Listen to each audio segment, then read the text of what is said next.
এই মুহূর্তে কেন্দ্রীয় শহীদ মিনার থেকে যুক্ত আছেন সহকর্মী বাইজিদ সাদ, সিলেট থেকে সন্দীপন শুভ। শুরুতেই সাদ, শাহবাগ ব্লকেট কর্মসূচি শুরু হয়েছে কিনা আর শিক্ষকদের পরবর্তী কর্মসূচি সম্পর্কে আর কি তথ্য রয়েছে জানাবেন।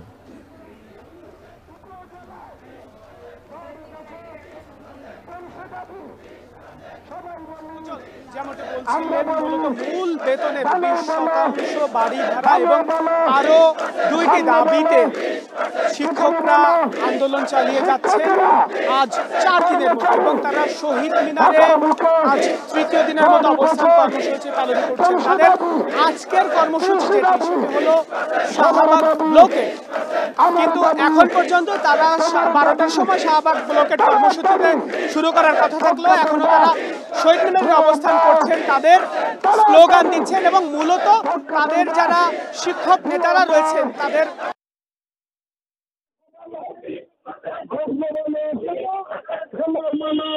উপরেই নির্ভর করছে। মূলত এই 3টি দাবি, 20% বাড়ি ভাড়া, 1500 টাকা স্বাস্থ্য ভাতা এবং 75% উৎসব ভাতা, এই 3টি দাবিতে তারা রবিবার প্রেস ক্লাবের সামনে অবরোধ কর্মসূচি পালন করছিলেন। ঠিক সেই সময় পুলিশ তাদের উপরে অতর্কিতভাবে হামলা চালায় বলে তারা অভিযোগ করেছেন। তাদের উপরে সাউন্ড গ্রেনেড নিক্ষেপ করা হয় এবং লাঠিচার্জ করা হয় এবং সেখান থেকে কয়েকজনকে আটক করা হয় এবং বেশ কয়েকজন আহত হয়, এবং এর প্রতিবাদেই মূলত শহীদ মিনারে তারা টানা 3 দিনের মতো অবস্থান কর্মসূচি পালন করছেন।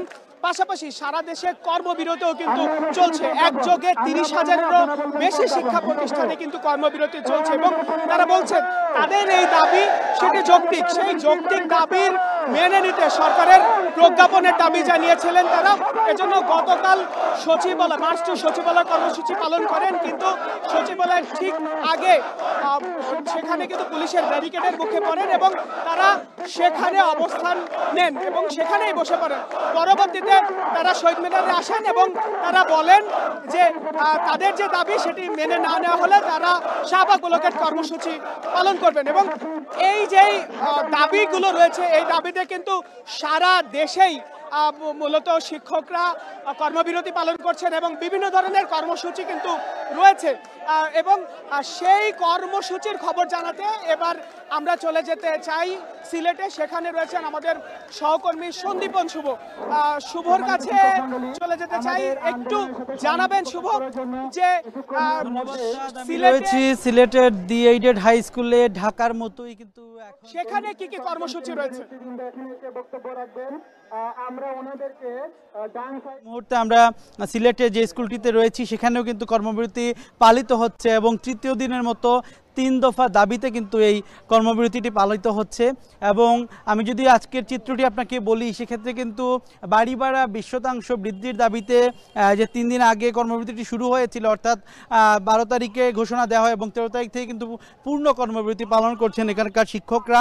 এর পরবর্তীতে যদি বলি যে 3টি দাবি তাদের যৌক্তিক দাবি বলছেন তারা, এর মধ্যে হচ্ছে প্রথম দাবি ছিল যে 20% সর্বনিম্ন যেন বাড়ি ভাড়া বৃদ্ধি করা হয়, এর পাশাপাশি চিকিৎসা ভাতা যেটি রয়েছে সেটি যেন সর্বনিম্ন 1500 টাকা করা হয় এবং উৎসব ভাতা সবার জন্য যেন চতুর্থ শ্রেণীর কর্মচারী সহ সকলের জন্য যেন 100% অর্থাৎ 100% যেন উৎসব ভাতা তাদেরকে প্রদান করা হয়। সেই 3টি মূল দাবি তাদের ছিল এবং এই দাবিতে আমরা দেখেছি গতকালকেও কিন্তু সিলেট কেন্দ্রীয় শহীদ মিনারে তারা একটি মানববন্ধন কর্মসূচি পালন করেছেন। বিশাল মানববন্ধন ছিল, এখানে যত বেসরকারি শিক্ষক রয়েছেন অর্থাৎ এমপিওভুক্ত শিক্ষকরা রয়েছেন সিলেটের সবাই কিন্তু এখানে জড়ো হয়েছিলেন এবং তাদের দাবি দাওয়া পেশ করেছেন।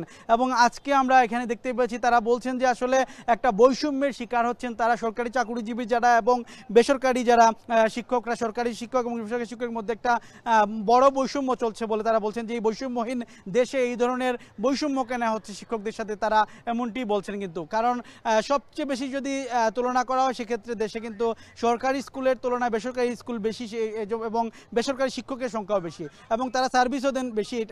তাদের দাবি অনুসারে তারা বলছেন যে তারা যেভাবে সার্ভিস দেন সেই অনুসারে তারা কিন্তু সরকারের কাছ থেকে কোন ধরনের ফিডব্যাক বা তারা কিন্তু প্রাপ্য সুবিধাগুলো পান না। এবং আজকে যে এইডেড স্কুল আপনারা এই মুহূর্তে দেখতে পাচ্ছেন যে শিক্ষক ছাড়া কিন্তু শিক্ষার্থীরা বেশ তাদের ক্লাসে অনেক সমস্যা হচ্ছে এবং আমরা শিক্ষার্থীদের সাথে কথা বলেছি, তারা বলছে যে আসলে স্বাভাবিক যে ক্লাস সেই ক্লাসগুলো তারা পাচ্ছে না, এর ফলে তাদের পড়ার যে পরিবেশ, লেখাপড়ার পরিবেশটি কিন্তু ব্যাহত হচ্ছে এবং শিক্ষকরা বলছেন তাদের দাবি যদি আদায় না হয় কাল থেকে তারা এক দফা দাবিতে তারা চলে যাবেন এবং চাকরি জাতীয়করণ না করা পর্যন্ত তারা কিন্তু ঘরে ফিরবেন না এবং তারা বলছেন যে সমস্ত ক্লাস কিন্তু তারা বন্ধ করে দেবেন, কর্মবিরতিতে চলে যাবেন, এমন একটা পরিস্থিতি রয়েছে সিলেটে। তো এই ছিল আসলে কর্মবিরতি তৃতীয় দিনের আমার কাছ থেকে সর্বশেষ খবরাখবর। আমরা চলে যেতে চাই স্টুডিওতে। এমপিওভুক্ত শিক্ষকদের কর্মসূচির খবর জানাচ্ছিলেন সন্দীপন শুভ। এর আগে যুক্ত ছিলেন বাইজিদ সাদ।